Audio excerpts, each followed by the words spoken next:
Hello बच्चों, let's see the question. Find all contact forces. Now to answer this question, first we will discuss here the key concept, and here the key concept is contact forces and free body diagram. तो हमारे पास यहाँ पे तीन bodies given है, तीनों एक दूसरे पे यहाँ पे फोर्स लगाएंगे, तो हम हर किसी के लिए यहाँ पे फ्री बॉडी डायग्राम ड्रॉ करेंगे. After that we will calculate the contact forces. तो सबसे पहले अगर हम बात करें यहाँ पे तीन ब्लॉक में से, we will take here 3 kg block, और इस पे हम यहाँ पे 20 न्यूटन का फोर्स लगा रहे हैं. साथ में हमें ये भी ध्यान रखना है कि यहाँ पे हमें एक वॉल गिवन है. क्योंकि वॉल गिवन है तो हम ये मान के चल रहे हैं कि जो वॉल है ये रेस्ट की कंडीशन में ही रहेगी. जितना भी हम फोर्स लगाएंगे ये वॉल हमारे पास यहाँ पे मोशन की कंडीशन में नहीं आएगी. तो इस केस में अगर हम देखें तो 3 kg पे 20 न्यूटन का फोर्स लेफ्ट हैंड साइड लग रहा है. तो यहाँ पे जो इसके साथ हमने 10 kg का ब्लॉक रखा है, ये राइट हैंड साइड में यहाँ पे नॉर्मल रिएक्शन फोर्स लगाएगा. N1 हम इसको नाम दे सकते हैं. तो यहाँ पे जो हॉरिजॉन्टल फोर्सेस होंगे, क्योंकि ब्लॉक तो हमारे पास रेस्ट की कंडीशन में है, ये हमें यहाँ पे समझना होगा कि जितना भी यहाँ पे नेट फोर्स आएगा उन सबका सम यहाँ पे 0 के बराबर होगा. क्यों? क्योंकि हमारे पास जो भी ब्लॉक है वो वॉल के बीच में यहाँ पे सिचुएटेड है. तो जितना भी हमारे पास ब्लॉक होंगे वो सारे के सारे यहाँ पे रेस्ट की कंडीशन में होंगे. तो सबसे पहले हमने यहाँ पे 3 kg के ब्लॉक के लिए हॉरिजॉन्टल कंपोनेंट की जो बात करी है, 20 न्यूटन हम यहाँ पे लेफ्ट से लगा रहे हैं. तो इसका मतलब जो N1 की वैल्यू होगी इट विल बी 20 न्यूटन. ये हमारे पास राइट हैंड साइड की ओर लगेगा, तभी जाके ये जो ऑब्जेक्ट है वो हमारे पास रेस्ट की कंडीशन में रहेगा. दूसरा, अगर हम इसी ब्लॉक की बात करें फॉर 3 kg ब्लॉक, इस पे mg फोर्स ग्राउंड पे लगेगा, that will be m into g. और ग्राउंड भी इस पे यहाँ पे रिएक्शन फोर्स लगाएगा, दैट विल बी r. क्योंकि ग्राउंड की वजह से यहाँ पे कॉन्टैक्ट फोर्स लग रहा है, so we can say here r will equal to m into g. तो यहाँ पे हमारे पास जो r की वैल्यू होगी इट विल बी, मास हमें दे रखा है 3, जी की वैल्यू हम यहाँ पे 10 लेके चलते हैं, तो इट विल बी 30 न्यूटन. तो यहाँ पे हमारे पास वर्टिकल डायरेक्शन के और हॉरिजॉन्टल डायरेक्शन के हमने फोर्सेस फाइंड आउट किए हैं फॉर 3 kg. सिमिलरली अगर हम बात करें यहाँ पे फॉर 10 kg,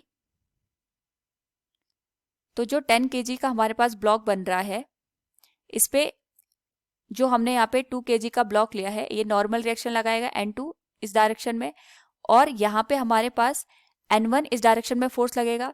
ये N1 और ये जो हमारे पास यहाँ पे ब्लॉक है 10 kg और 3 kg, ये दोनों एक दूसरे पे यहाँ पे रिएक्शन फोर्स लगाएंगे. अगर 10 kg का ब्लॉक 3 kg पे फोर्स लगाएगा तो 3 kg का फोर्स भी 10 kg पे सिमिलर फोर्स लगाएगा इन दी अपोजिट डायरेक्शन. और यहाँ पे हमने N1 की वैल्यू 20 न्यूटन फाइंड आउट करी है, so we can say here similarly यहाँ पे हमारे पास जो 2 kg का ब्लॉक है, ये भी नॉर्मल रिएक्शन फोर्स लगाएगा ड्यू टू द कॉन्टैक्ट. इसकी वैल्यू यहाँ पे N2 और N1 की सेम हो जाएगी, बट डायरेक्शन दोनों की अपोजिट होगी. और यहाँ पे भी जो N2 की वैल्यू है इट विल बी 20 न्यूटन. तभी जाके हमारे पास जो ब्लॉक है वो रेस्ट की कंडीशन में रहेगा. सिमिलरली अगर हम वर्टिकल फोर्सेस की बात करें इस पर्टिकुलर ब्लॉक के लिए, तो वर्टिकल फोर्सेस में हमारे पास ये 10 kg का ब्लॉक है, इस पे डाउनवर्ड डायरेक्शन में फोर्स लगेगा, दैट विल बी, इसको M2 मान लेते हैं यहाँ पे, M2 इंटू जी, और रिएक्शन फोर्स लगेगा R. So we can say R की वैल्यू हो जाएगी M2 इंटू जी के बराबर.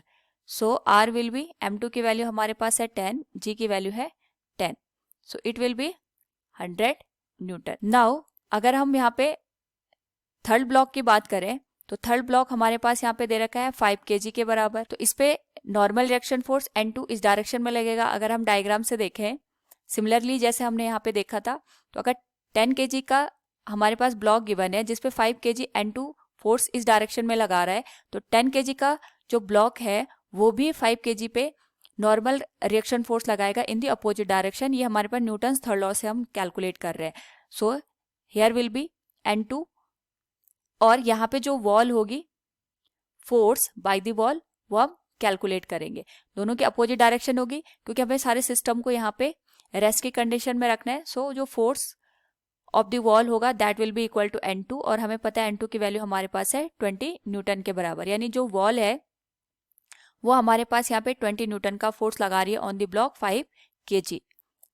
और सिमिलरली यहाँ पे जो वॉल फोर्स लगा रही है 20 न्यूटन का ऑन 5 kg, तो 5 kg का ब्लॉक भी वॉल पे सिमिलर फोर्स यहाँ पे पुट कर रहा होगा। सो हम केवल ब्लॉक के लिए ही वैल्यूज कैलकुलेट कर रहे हैं यहाँ पे। तो वर्टिकल फोर्सेस की अगर हम बात करेंगे तो ये आएगा हमारे पास यहाँ पे 5 kg डाउनवर्ड डायरेक्शन में लगेगा। M3 में इसको नाम दे देते हैं M3G, और यहाँ पे रिएक्शन फोर्स आएगी R। So R will be M3 into g, जिसको हम कैलकुलेट कर सकते हैं R इक्वल्स 5 इंटू 10, तो ये हो जाएगा हमारे पास यहाँ पे 50 न्यूटन के बराबर।